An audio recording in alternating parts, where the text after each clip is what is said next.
Rupesh Mishra and I welcome you all to your channel that is math. देखिए हम लोग foundation of mathematics की last video पे हैं आज, जिसमें हम लोग इंटीग्रल्स के बारे में करने वाले हैं ऑब्जेक्टिव्स। ठीक है, तो सबसे पहले हम लोग इनडेफिनिट करने वाले हैं, फिर डेफिनिट करेंगे। तो पहले इनडेफिनिट का मतलब सिंपल सा होता है जिसको डिफाइन पूरी तरीके से ना किया जा सके, या फिर जिसमें एक कांस्टेंट आ जाए। तो देखिए यहाँ पे जितने भी आंसर हैं सब में एक कांस्टेंट जुड़ा हुआ है।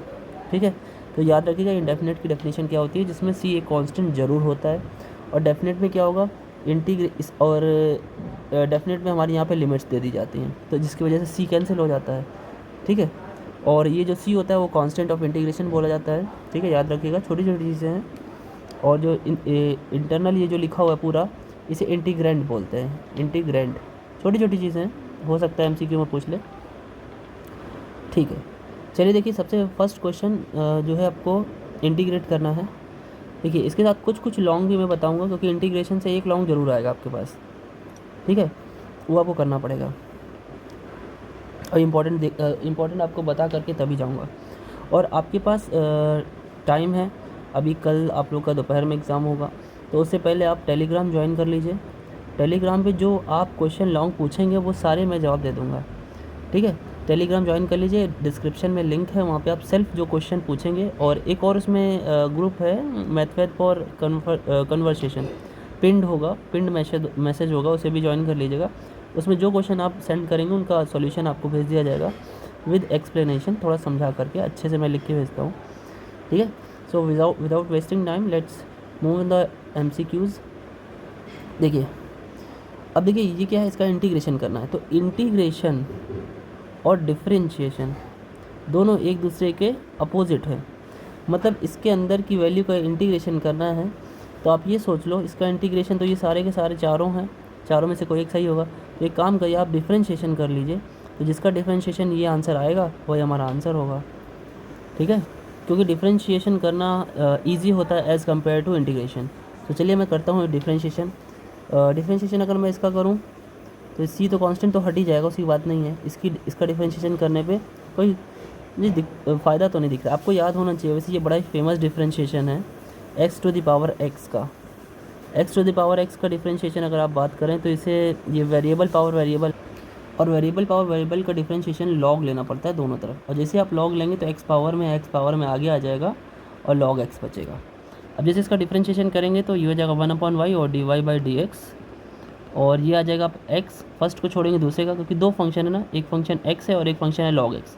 एक को छोड़ेंगे दूसरे का डिफरेंशिएशन करेंगे तो दूसरे का हो जाएगा 1/x, और दूसरे को छोड़ेंगे पहले का करेंगे तो पहले का हो जाएगा 1। ये कैंसिल हो गया 1। तो अगर हम dy/dx निकालना चाहें तो y क्रॉस मल्टीप्लिकेशन में उधर चला जाएगा, y times 1 plus log x, और y की वैल्यू आप क्या रखेंगे, x पावर x। देखिए ये आ गया, यही चीज़ आ गया ना, तो इसका मतलब आपका आंसर कौन सा है, सी वाला। ये बड़ा ही फेमस क्वेश्चन भी है। ठीक है, चलिए नेक्स्ट देखते हैं। ये क्या है, इसे सॉल्व करना है। तो देखिए बड़ा ही सिंपल सा है, 1/1 माइनस साइन एक्स लिखा हुआ है।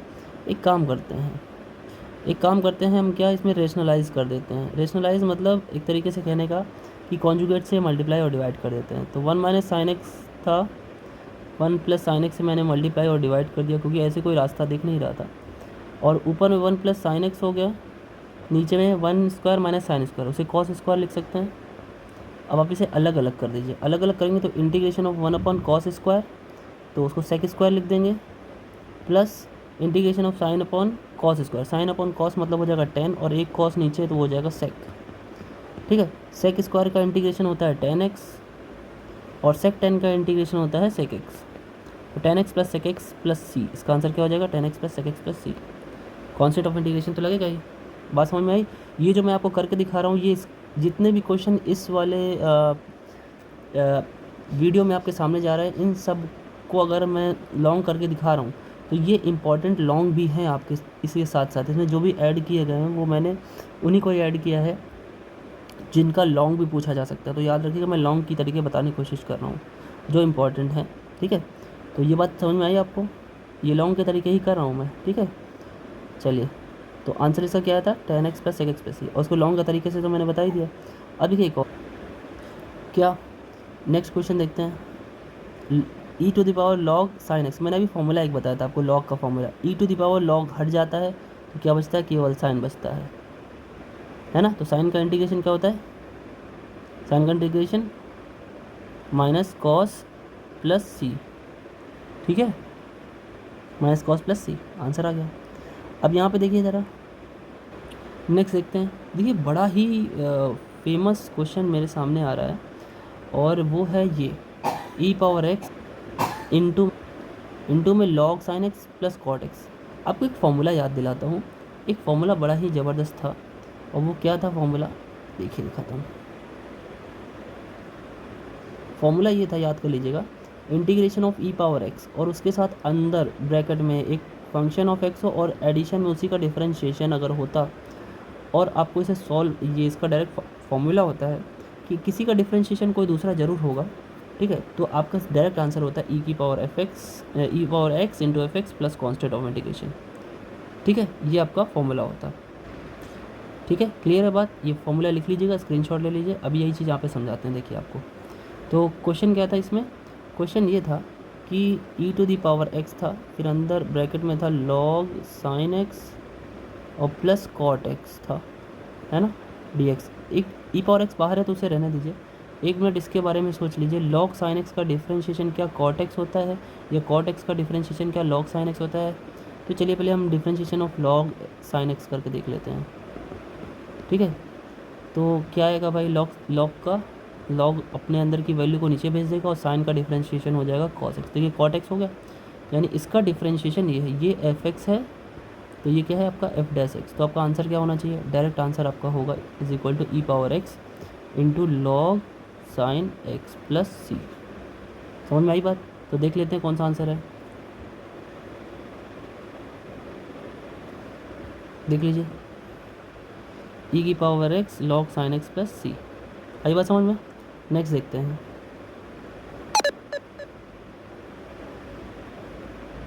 सो जो नेक्स्ट क्वेश्चन भी बहुत ही इंपॉर्टेंट है, इसको लॉन्ग कट में हम लोग देखेंगे, बहुत ज़्यादा इंपॉर्टेंट क्वेश्चन है।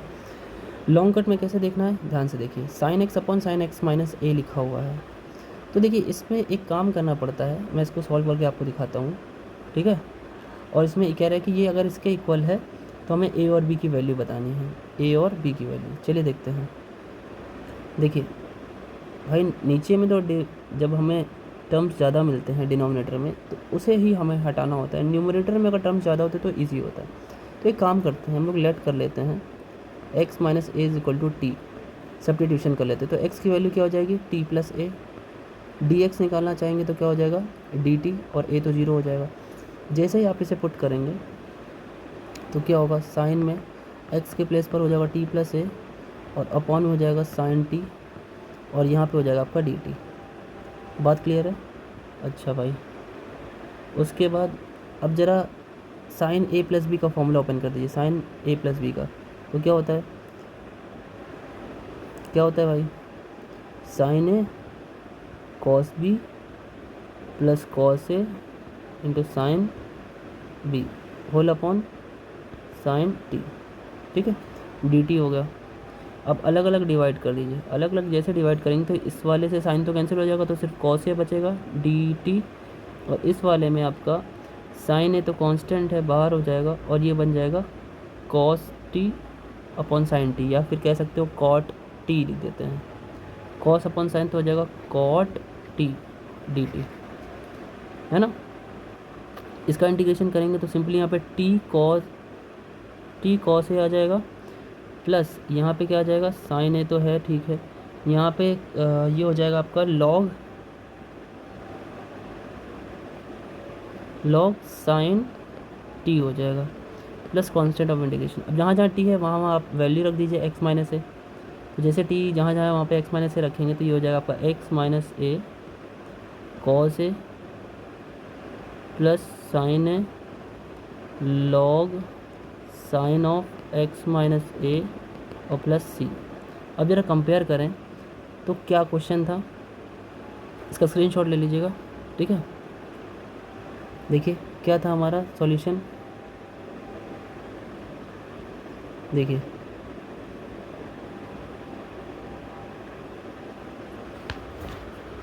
तो जो हमारा सॉल्यूशन आया था वो ये आया था कि cos A into X minus A plus sine A into log sine X minus A. ठीक है, तो देखिए अब लॉग के अंदर तो मॉड रहता है ऑटोमेटिक, लॉग के साथ क्या लिखा हुआ है साइन है, तो यहाँ पे लॉग के साथ क्या लिखा हुआ है बी, तो बी की वैल्यू होगी साइन है, और केवल एक्स के साथ ए लिखा हुआ है, तो जब इसका आप मल्टीप्लाई करेंगे तो कॉस ए इंटू एक्स आएगा, तो एक्स के साथ यहाँ पे कॉस है, तो यानी ए की वैल्यू आ गई कॉस है और बी की वैल्यू आ गई आपका साइन है।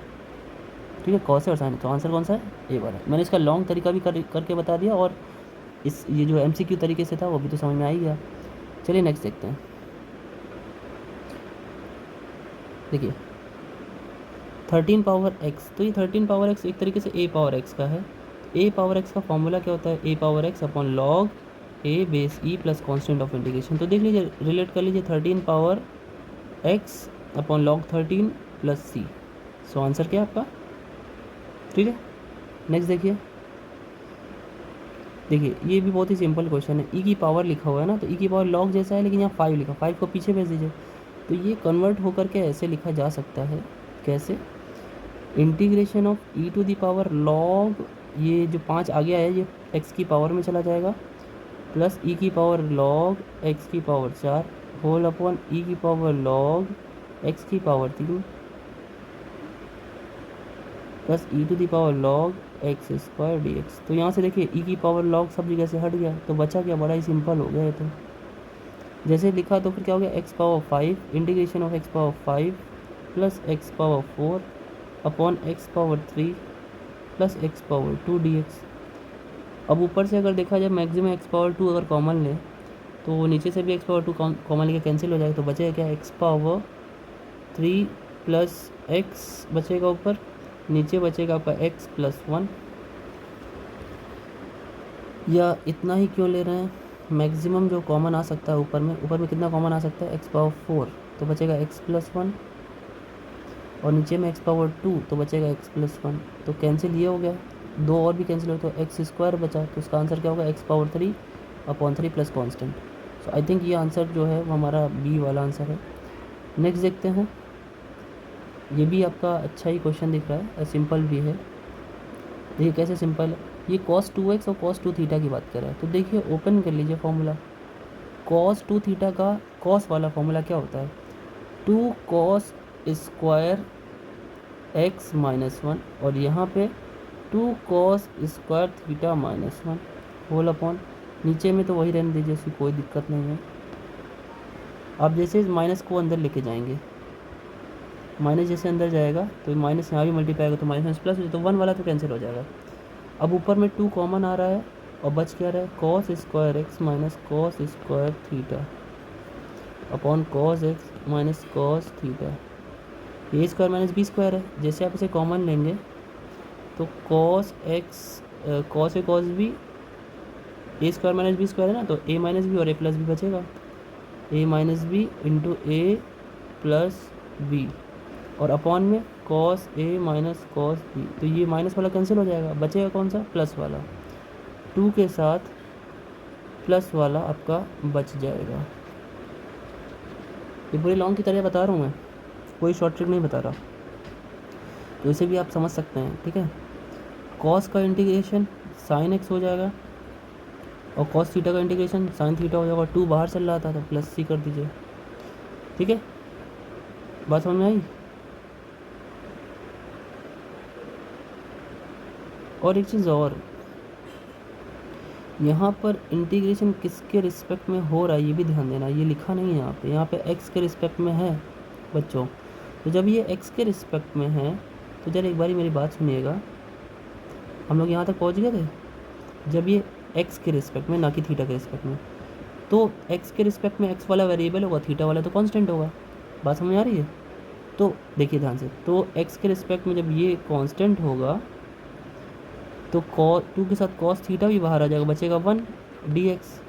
तो देखिए इसका हो जाएगा sin x plus 2 cos theta, और यहाँ 1 है तो 1 का इंटीग्रेशन क्या होता है, x प्लस सी। तो ये ढूंढ लीजिए कहाँ पे है, sin x cos थीटा, यानी आंसर आपका ए है। ठीक है, जिसके रिस्पेक्ट में होगा उसी की तो बात करेंगे। यहाँ x के रिस्पेक्ट में मिस प्रिंट हो गया, लेस प्रिंट हो गया है, कम लिखा हुआ है। ठीक है, आगे बढ़ें। क्वेश्चन नंबर 9, ठीक है। क्वेश्चन नंबर 9 देखिए ज़रा, इसमें क्या लिखा हुआ है भाई, x प्लस साइन एक्स। ये भी बहुत ही फेमस क्वेश्चन है आपका, ठीक है। क्या है देखिए, इसमें आपको क्या करना है, सबसे पहले फेमस इसलिए कह रहा हूँ क्योंकि इसका लॉन्ग भी बड़ा ही फेमस है। देखिए इसको लॉन्ग तरीके से करेंगे हम लोग। देखिए क्या है ये, x plus sign X upon 1 plus cos x D x. इसको लॉन्ग की तरह कर रहा हूँ, ध्यान से देखिएगा, इंपॉर्टेंट क्वेश्चन है, आ सकता है एग्ज़ाम में। तो सबसे पहले आप नीचे से 1 काटने की कोशिश कीजिए। जैसे आप नीचे से 1 काटने की कोशिश करेंगे तो इसका हाफ वाला फॉर्मूला लगाना पड़ेगा, 2 कॉस स्क्वायर, सॉरी हाँ ठीक है, 2 cos square x by 2 minus 1 D x. तो 1 से 1 कैंसिल हो गया ना कैंसिल। अब इसे अलग अलग कर दीजिए, अलग अलग मतलब x upon 2 cos square x by 2 d x plus integration of sine X upon 2 cos square x by 2 d x. ये बात क्लियर है इतनी, ठीक है। अब ये जो 2 कांस्टेंट है इसको हम थोड़ी देर के लिए एकदम बाहर लिख देते हैं। तो बचेगा क्या, x के साथ सेक स्क्वायर बचेगा x बाई 2 डी एक्स, और प्लस एक काम करते हैं, साइन x का हाफ वाला फॉर्मूला यहाँ भी ब्रेक कर देते हैं, 2 sine x by 2 cos x by 2 whole upon cos square x by 2। एक कॉस से एक कॉस कैंसिल हो गया, तो sign X upon cos x बचा, तो एक तरीके से ये tan बन गया, ठीक है। स्क्रीनशॉट ले लीजिए, तो मैं इसे पूरा लिख दूँ फिर, ठीक है। सो बच क्या रहा था, 1/2 बाहर बच रहा था, internally x sec square x by 2 बच रहा था डी एक्स, प्लस में 2 बाहर कर दिया मैंने, और बच रहा था आपका tan x by 2 d x, है ना, ठीक है। अब देखिए यहाँ पे एक छोटा सा फॉर्मूला है जिसे बाई पार्ट्स बोलते हैं, हिंदी मीडियम वाले खंडशा से जानते हैं। उस फॉर्मूले को मैं यहाँ लिख रहा हूँ, ठीक है, उसको यूज़ करूँगा यहाँ पे, ठीक है। पहली बात तो जो हमारा खंडशा या फिर बाई पार्ट्स है, बाई पार्ट्स जो हमारा फॉर्मूला है वो ILATE यानी इन्वर्स लॉग अलजेब्रा ट्रिग्नोमेट्री और एक्सपोनेंशियल पे डिपेंड करता है। जो पहले आएगा वो फर्स्ट फंक्शन होगा, जो बाद में आएगा वो सेकंड फंक्शन होगा। फॉर्मूला क्या होता है, अगर दो function, first function into second function, दो फंक्शन मल्टीप्लिकेशन में है और उनका हमें इंटीग्रेशन करना है, तो फॉर्मूला होता है first integration second minus integration of differentiation of first into integration of second, और फिर ये जो आंसर आता है इसका, ये जो बाहर बड़ा इंटीग्रेशन है, एक बार और इंटीग्रेशन कर देते हैं। ये हमारा बाई पार्ट्स है। तो ये इसी को लेकर के हम एक काम करने जा रहे हैं कि हम इसे, अब देखा जाए तो ये अलजेब्रा है और ये ट्रिग्नोमेट्री है। अलजेब्रा पहले आता है तो इसे फर्स्ट फंक्शन, इसे सेकंड फंक्शन, इसे टच नहीं करना है, ऑटोमेटिक कैंसिल हो जाएगा, ठीक है। तो इसको करते हैं सॉल्व। फॉर्मूला अगर नहीं आता तो लिख लीजिएगा, मैं इसको फिर से लिख रहा हूँ, ठीक है, फॉर्मूला याद कर लीजिएगा। देखिए मैंने फिर से लिख दिया, चलिए इसको सॉल्व करते हैं। इसको फर्स्ट माना था, इसको सेकंड, तो अभी हमने क्या बोला कि first integration second minus integration of differentiation of first into integration of second, और इस पूरे का एक बार और इंटीग्रेशन, इतना तो करना ही, और प्लस में इतना मैं यहीं पे मान लेते लिख दिया मैंने, ठीक है। अब देखिए इसका इंटीग्रेशन क्या होता है, tan होता है, tan का डिफ्रेंशिएशन एक्स सेक स्क्वायर होता है, तो उसका उल्टा सोचेंगे तो ये हो जाएगा। और साथ ही साथ जो x/2 लिखा हुआ है इसका डिफ्रेंशिएशन 1/2 होगा, 1/2 से आप डिवाइड करेंगे तो यहाँ पे 2 का मल्टीप्लाई हो जाएगा, ठीक है। यही काम यहाँ करेंगे, जब आप आगे बढ़ेंगे तो ये डिफ्रेंशिएशन ऑफ x, तो ये तो 1 हो जाएगा, ये काम यहाँ पे होगा, तो इंटीग्रेशन ऑफ एक तरीके से tan x/2 यहाँ भी आएगा और 2 आपका ऊपर चला जाएगा dx, प्लस में ये पूरा मटेरियल मैं यहाँ लिख ले रहा हूँ फिर से, integration of tan x/2 dx। अगर ध्यान दीजिए ये दोनों एक जैसे हैं, अपोजिट साइन है, कैंसिल होगा। अब जो बचा उसे हम कैंसिल करके x tan x/2 plus constant of integration, तो देखिए ये कहाँ पे आया था answer, x tan x/2 plus c। इस सॉल्यूशन को ज़रूर स्क्रीनशॉट ले लीजिएगा कि लॉन्ग में ही पूछ सकता है, ठीक है। मैंने बोला था कि इसके साथ साथ लॉन्ग भी बताऊँगा कुछ, तो ठीक है, इसे देख लीजिए। आंसर देखते हैं। तो देखिए आंसर कौन सा है, x 10x/2 + c। Last question और देखते हैं, मतलब इंडेफिनिट जो है उसका लास्ट क्वेश्चन है। इसके 10 क्वेश्चन मैंने ऐड किए हैं जो मुझे अच्छे लगे। देखिए e⁻x cos x, और अभी e⁻x वाला तो अभी जस्ट बताया कि इन दोनों में कौन किसका डिफ्रेंशिएशन है। कॉस का डिफ्रेंशिएशन माइनस साइन होता है, तो इसका आंसर पक्का क्या आएगा, e⁻x cos x plus constant of integration. तो आप समझ सकते हैं कौन सा आंसर है, ए वाला, ठीक है। अब देखिए कुछ क्वेश्चन मैंने डेफिनेट के ऐड किए, उनको भी देख लेते हैं, ठीक है। चलिए देखते हैं। जो पहला क्वेश्चन है बहुत ज़्यादा इंपॉर्टेंट क्वेश्चन है। कैसे इंपॉर्टेंट, देखिए ध्यान से। जब अपर लिमिट और लोअर लिमिट का एडिशन π/2 मिल जाए आपको, π/2 + 0 मतलब π/2 आएगा, और इंटरनल देखेंगे तो ये जो जितने भी फंक्शन लिखे होंगे ये एक दूसरे का डिफ्रेंशिएशन, मतलब ऊपर 10 है तो एक तो 10 होगा और एक उसका डिफ्रेंशिएशन, 10 का डिफ्रेंशिएशन कॉट, या और भी इंपॉर्टेंट आपको बताता हूँ। ये क्वेश्चन लॉन्ग में आने के बहुत ज़्यादा चांसेस होते हैं। sin x upon sin x plus cos x, चाहे यहाँ पे cos होगा तो यहाँ पे cos और sin, और इसकी पावर कुछ भी हो सकती है, कुछ भी, कोई फ़र्क नहीं पड़ता। तो इसका आंसर क्या आता है, चाहे ये लिखा हो, चाहे आपको मैं ऐसे लिख दूँ कि जैसे लिख रहा है cot x upon cot x plus tan x, power में कुछ भी चढ़ा दीजिए, कोई फ़र्क नहीं पड़ता। बस खाली ये क्या होनी चाहिए, इनका एडिशन π/2 होना चाहिए। अच्छा π/2 तो एक तरीके से ऐसे भी हो सकता है, और एक तरीका और है π/2, यहाँ पे कुछ और लिख दिया, लाइक यहाँ पे ऐसा कर दिया कि π/6 से 2π/6, आप इन दोनों को ऐड करेंगे तो भी आपका कितना आएगा, 90 आएगा। तो ऐसे हर केसेस में आंसर क्या आता है इसका, π/4, मतलब दोनों का एडिशन करने के बाद जो भी लिमिट है दोनों को ऐड कर दीजिए, उसका /2 कर दीजिए, वही आंसर आता है। तो इसका आंसर तो यही आएगा, और ये बहुत ही फेमस क्वेश्चन है। इसको सॉल्व कैसे करते हैं ये भी मैं बता देता हूँ, देखिए, ठीक है। देखिए क्वेश्चन ये था ना, 0 से π/2 √10x upon √10x plus √cot x, यही था ना भाई, dx। इसको आई लेट कर लीजिए। अब एक प्रॉपर्टी होती है कि अगर 0 से a, या फिर यूँ कहें कि दोनों को ऐड करने के बाद, दोनों लिमिट को ऐड करके जहाँ पर आपका x है वहाँ पे माइनस करके अगर आप रख दें तो भी वो वही आंसर होता है, π/2 - x, और ऐसे अपॉन में भी लिख देंगे 10 π/2 - x। ये बहुत ही सिंपल क्वेश्चन है, ठीक है। मैंने क्या बताया, खाली ऊपर वाले के नीचे भी लिखा होगा और उसका डिफरेंशिएशन भी नीचे लिखा होगा। अब 10 π/2 - x क्या होता है, 10 π/2 - x वही होता है अपना वापस से क्या, कॉट हो जाएगा, तो कॉट x अपॉन ये भी कॉट x हो जाएगा, और ये 10x हो जाएगा। एक काम करते हैं, ये जो आई हमने लेट किया इसको इक्वेशन 1 और इसको इक्वेशन 2, अब दोनों इक्वेशन को ऐड कर लेते हैं। दोनों को ऐड करेंगे तो i + i 2i हो जाएगा, और राइट हैंड साइड दोनों की लिमिट तो सेम है, डिनोमिनेटर भी सेम है, तो न्यूमिनेटर तो ऐड हो जाएगा। तो होगा क्या, जैसे आप इक्वेशन 1 और 2 को ऐड करेंगे, बहुत ही सिंपल क्वेश्चन है, 2i = क्या हो जाएगा, मैं थोड़ा डायरेक्ट लिख रहा हूँ, आप लोग वहाँ पे जब लिखोगे तो एकदम परफेक्टली एक एक लाइन लिखना, कि पहले अलग अलग ऐड करना, फिर दोनों का एलसीएम लेना, उसके बाद करना।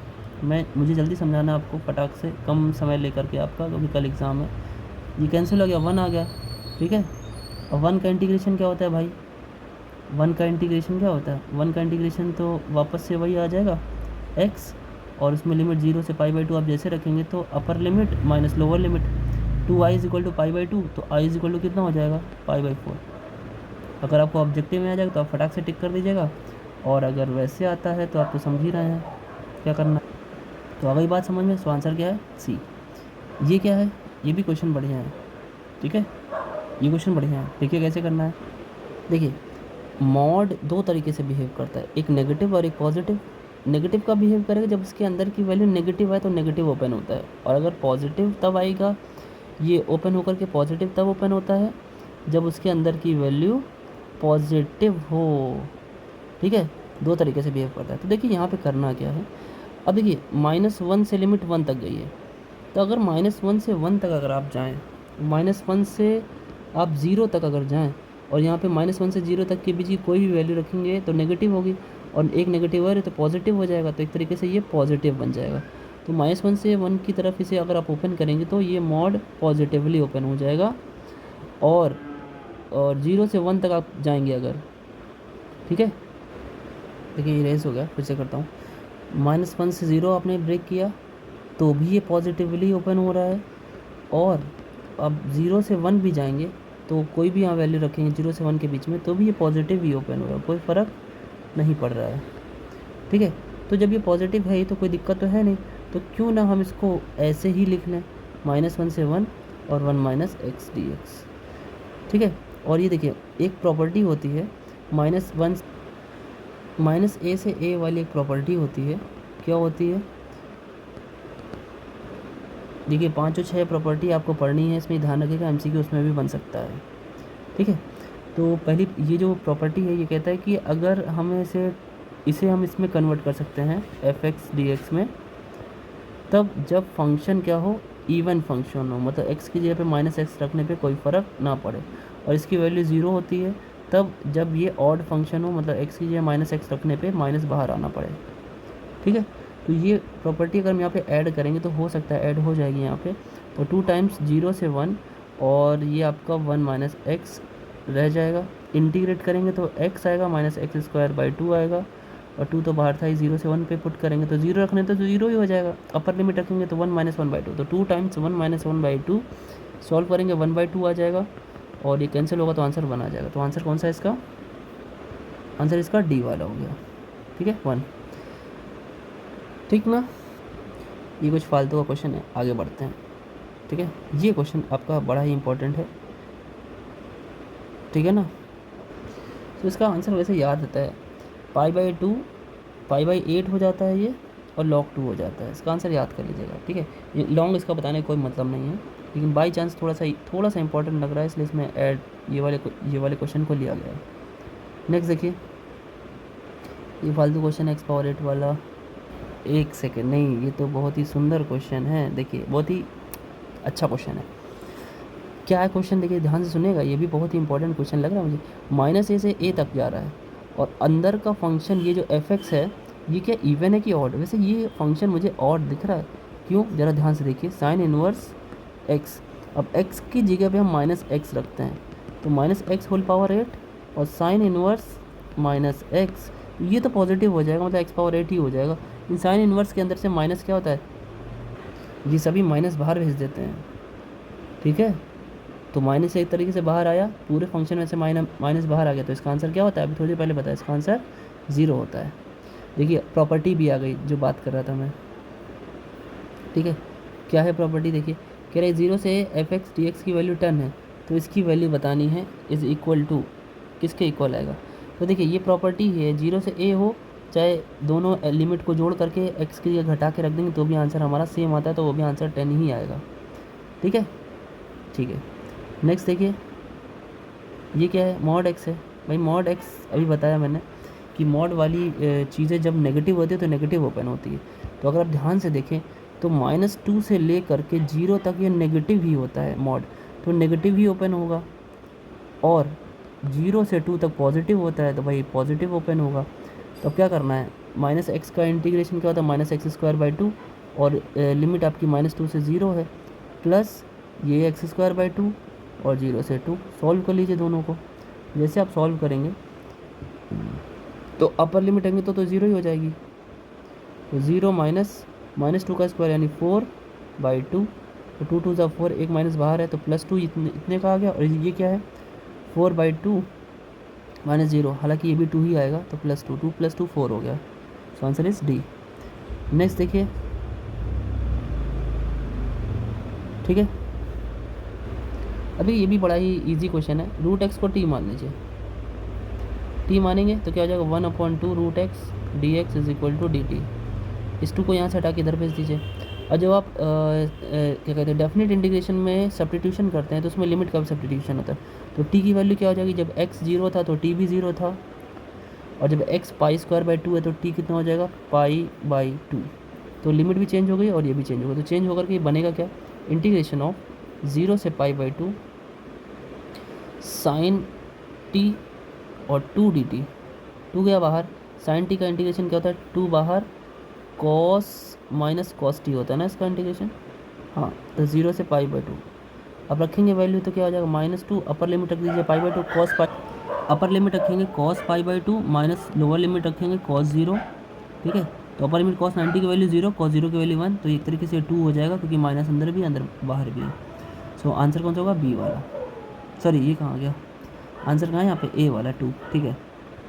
नेक्स्ट देखिए यहाँ पे भी कुछ बोल रहा है, ये भी आपकी वो आ गई क्या प्रॉपर्टी, कह रहे ये 0 कब होता है, जब f is an odd function, ठीक है। ये ऑप्शन वाला अगर ये MCQ में होगा तो इवन ऑड ऐसे करके लिखा होगा, ठीक है। अब देखिए कुछ क्वेश्चन यहाँ पे आपके क्या कहते हैं डिफरेंशियल इक्वेशन से रिलेटेड है, इंपॉर्टेंट लिए हैं थोड़े थोड़े। कह रहे कि the integrating factor of the differential equation this, इसका इंटीग्रेटिंग फैक्टर क्या होगा, मतलब क्या रख दें कि इक्वल आ जाए, तो कुछ करना नहीं है बच्चों, y की प्लेस पर आपको रख करके चेक करना है, जो सेटिस्फाई कर जाएगा, मतलब लेफ्ट हैंड साइड पे रखेंगे, राइट हैंड साइड आ गया तो वही हमारा आंसर होगा, चेक करके देख लेंगे। वैसे इंटीग्रेटिंग फैक्टर निकालने का एक बड़ा ही सिंपल तरीका भी होता है, देखिए बताता हूँ। पहले इसको dy/dx जैसा बना लीजिए, मतलब अगर इसमें हम dy/dx बनाएं प्लस x log x से डिवाइड कर दें तो 1/x log x हो जाएगा, into y is equal to 2 log x upon x log x, तो यहाँ से log x कैंसिल, तो 2/x इधर बचेगा। ये जो है इसको e की पावर में चढ़ा देते हैं हम लोग ऐसे करके, x log x dx, यही हमारा इंटीग्रेटिंग फैक्टर का फॉर्मूला होता है, ठीक है। अब देखिए log x को t मानेंगे तो उसका 1/x से डिफरेंशिएशन दिया हुआ है, जैसे ही आप log x को t मानेंगे तो 1/x आ जाएगा differentiation dx is equal to dt। तो log x आपका नीचे है तो e टू दी पावर क्या बनेगा, e to the power integration of 1/t बनेगा dt। तो इंटीग्रेशन जैसे ही करेंगे तो ये आ जाएगा खुद से log t आ जाएगा, तो e पावर log हट जाएगा, t बचेगा, और t हम लोगों ने लेट कितना किया था, t हम लोगों ने लेट क्या किया था, t लेट किया था हम लोगों ने log x, है ना। तो अपना आंसर क्या आ जाएगा, बी वाला, ठीक है। नेक्स्ट देखिए ज़रा, the general solution of the differential equation this, ये तो बड़ा ही सिंपल है, ये तो वेरिएबल सेपरेशन है, आपके कोर्स में भी है, तो ये तो बहुत ही ज़्यादा ईजी हो गया क्योंकि आप लोगों ने जो डिफरेंशियल इक्वेशन पढ़ा था उसी की तरह है। x को x के पास भेज दीजिए, y को y के पास, तो 1/y dy और 1/x dx हो गया।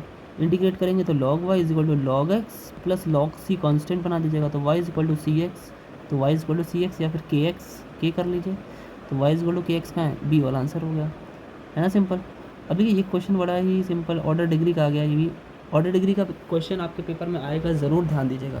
तो देखिए ऑर्डर क्या होता है, सबसे बड़ा डिफरेंशिएशन जो होता है वही ऑर्डर होता है, तो इसमें देखेंगे सबसे ज़्यादा बड़ा डिफरेंशिएशन कहाँ हो, यहाँ पे, ठीक है।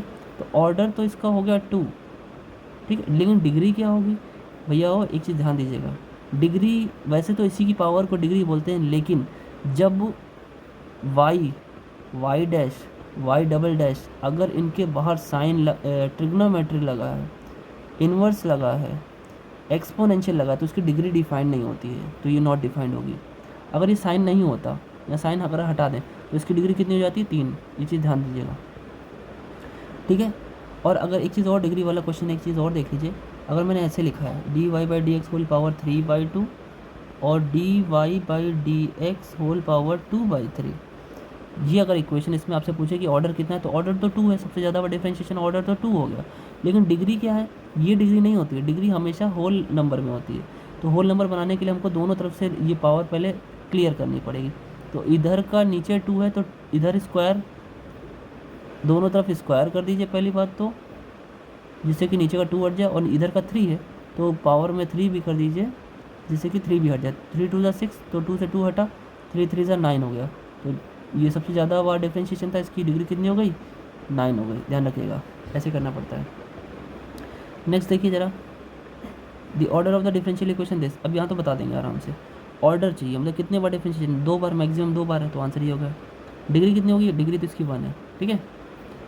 नेक्स्ट देखिए, where the number of arbitrary constants in the general solution of the differential equation of the fourth order is, क्या कि जितने अगर फोर्थ ऑर्डर की डिफरेंशियल इक्वेशन है तो उसमें कितने कांस्टेंट होंगे, देखिए 4 होते हैं, जितने आर्बिट्ररी कांस्टेंट होंगे उतने ही हमारे ऑर्डर होंगे, या जितने ऑर्डर होंगे उतने हमारे आर्बिट्रेरी सॉल्यूशन भी होंगे। ठीक है, आगे बढ़ते हैं। ये तो बहुत ही सिंपल है, इसमें x को x के पास भेजिए, y को y के पास, तो बड़ा ही सिंपल हो जाएगा।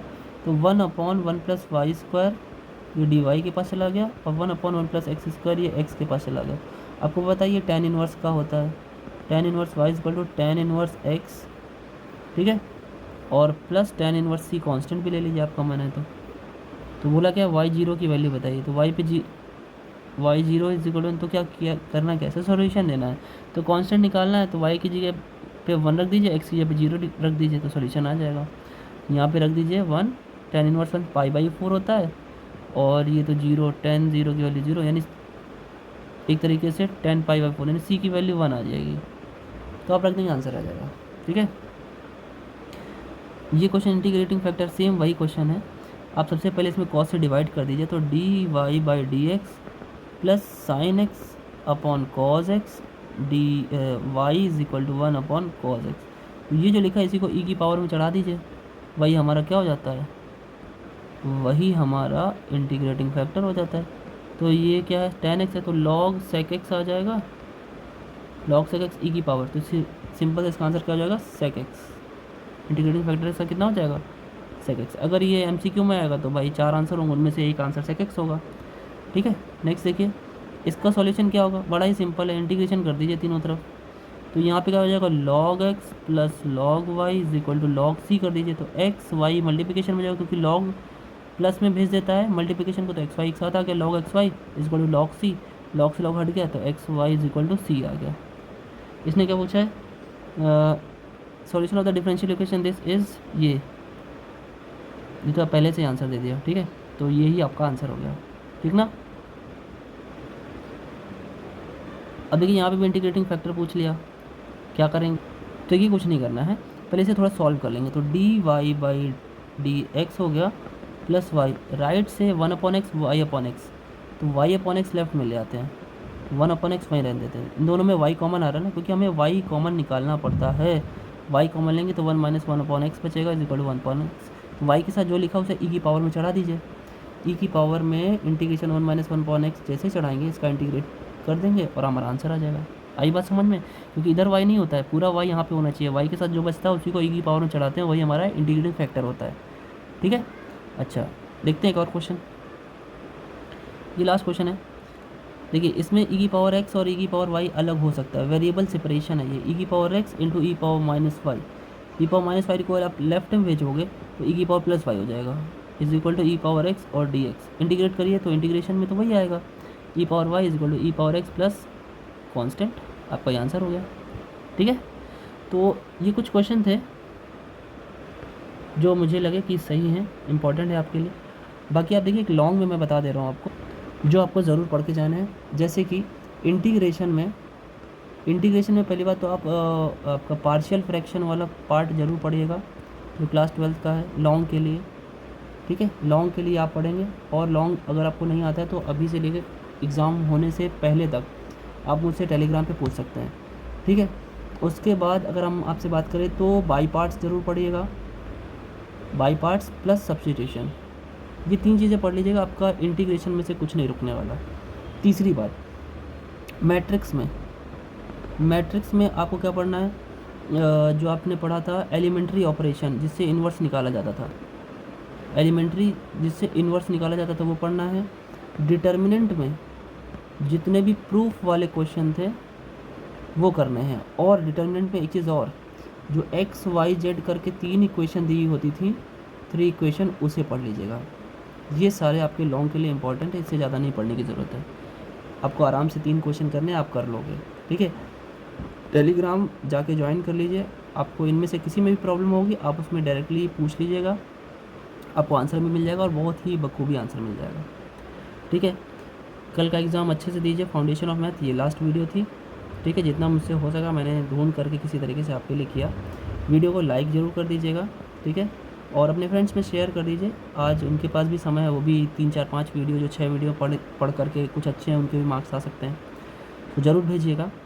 बाकी मिलते हैं नेक्स्ट सेमेस्टर में। अब हम लोग नेक्स्ट सेमेस्टर आपको पता है कौन सा है, दैट इज़ 5th सेमेस्टर, और उसमें हम लोग अच्छी चीज़ें आप मैथ तो लेंगे ही, वैसे भी उसमें तो 3 बुक्स आपके 3 एग्ज़ामिनेशन होने वाले हैं, आई थिंक 3 है ना, हाँ 3 एग्ज़ाम होंगे क्योंकि एक सब्जेक्ट छोड़ेंगे आप, तो वो भी हम लोग बखूबी पढ़ेंगे और अभी से स्टार्ट करेंगे जिससे कि हम लोग वो कोर्स बड़े आराम से कवर हो जाए। ठीक है, तो मिलते हैं नेक्स्ट वीडियो में नेक्स्ट सेमेस्टर के लिए आपके अपने प्यारे से चैनल रुपेश मिश्रा के साथ मैथ पर। Thank you.